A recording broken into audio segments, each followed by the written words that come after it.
सोचो माइनक्राफ्ट खेलते खेलते तुम पहुंच जाओ एक ऐसी जगह जहां बहुत अंधेरा हो और ये इतना अंधेरा हो और यहाँ पर तुम्हें मिले एक स्कल जो कि ग्लो कर रहा है और अजीब अजीब आवाज़ें काट रहा है। फिर तुमको पता चला कि तुम तो एंशिएंट सिटी के अंदर पहुंच गए जहां मिलता है ये वार्डन और यह एक पोर्टल जिसकी मिस्ट्री आज हम सुलझाएंगे। इस वीडियो को पूरा देखना। पहले कुछ ऐसी थी एंशिएंट सिटी और अब इसका हाल कुछ ऐसा है। तुम्हें पता है कि वार्डन कितना ख़तरनाक है और अगर ये किसी के पीछे पड़ जाए तो उसको मारने पे तुल जाता है। असल में वार्डन का मीनिंग ही गार्ड होता है जो कि ये गार्डिंग करता है पूरी एंशिएंट सिटी की। और ये जो इसके स्कल रेडार्स होते हैं ये इसकी हेल्प करता है बचाने को और ब्लाइंडनेस इफेक्ट ताकि कोई घुसपैठिया भाग ना पाए। और यही चीज़ बताती है कि वार्डन यानी कि एक गार्ड है जो कि प्रोटेक्ट करता है एंशिएंट सिटी को। और हाँ, और यही एंशिएंट सिटी को डीप डार्क सिटी कहते हैं जिसमें वार्डन इस पोर्टल और पूरी सिटी को प्रोटेक्ट करता है, जिससे पता चलता है कि warden is a guard and warden. और कुछ ऐसी थी हमारी सिटी यानी कि वार्डन सिटी बहुत समय पहले, जैसे एंशिएंट बिल्डर्स एंड विलेजर्स रहते थे जिसका काम चल रहा था यहाँ पर पोर्टल वगैरह बनाने का। और कुछ इस तरह थी एंशिएंट टाइम सिटी। ये बहुत बढ़िया थी और यहाँ पर ये जो पोर्टल थी ये भी शायद एक्टिवेट थी क्योंकि कुछ सिम्टम्स हैं जिसे वार्डन डायमेंशन पोर्टल भी कहा जाता है।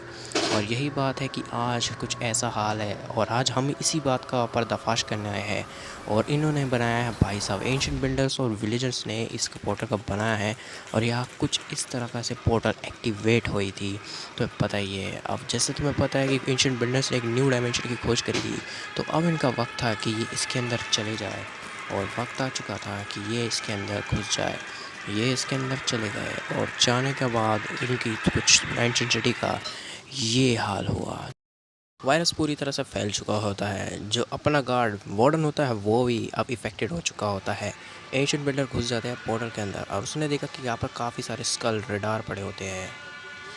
वो ये सब देख के चौंक जाता है। रेडिएशन से भरपूर जगह जहाँ कुछ भी ना हो, सन्नाटा ही सन्नाटा हो। उसने पोर्टल की तरफ देखा और थोड़ी सी हलचल हुई, जिसके बाद हलचल होते ही उसे लगा ब्लाइंडनेस का इफ़ेक्ट, जिससे एक जानवर यानी कि एक मॉब स्पॉन हुई। ये नहीं पता था कि ब्लाइंडनेस के इफ़ेक्ट में उसको कुछ दिखा नहीं। और इससे पहले कि वो मॉब उसको आकर मारती, उससे पहले पोर्टल ही ब्लास्ट हो जाती है ओवरलोड के कारण, जिसके कारण जो सभी का सभी होता है यानी कि जैसे कि पोर्टल के अंदर जितना भी ज़्यादा स्कल वगैरह और वायरस होता है वो सभी के सभी वायरस रेस्ट हो जाता है पूरी एंशिएंट सिटी के अंदर, जिससे ऑल सिटी इफेक्टेड हो जाती है और सभी गए।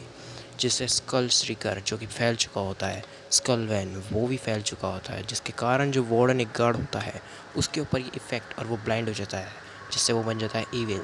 और वो समझता है कि अब मैं ब्लाइंड तो हो ही चुका हूँ, लगता है कि सारे के सारे दुश्मन हमारे ओवरवर्ल्ड के अंदर आ चुके हैं, जिससे वो सबको मारने लग जाता है और सोचता है कि मैं इन सबको बचा रहा हूँ, लेकिन वो अपने लोगों को ही मार रहा होता है। इसलिए वार्डन अब हो जाता है इविलनेस इफेक्टेड मॉब, जिसके कारण कुछ एंशिएंट बिल्डर्स वही मर जाते हैं और कुछ भाग जाते हैं। और ऐसे ही एंशिएंट बिल्डर का स्कल भी मिलता है और यही विलेजर्स भी होते हैं कि कुछ मर जाते हैं, कुछ वहाँ से भाग निकलते हैं।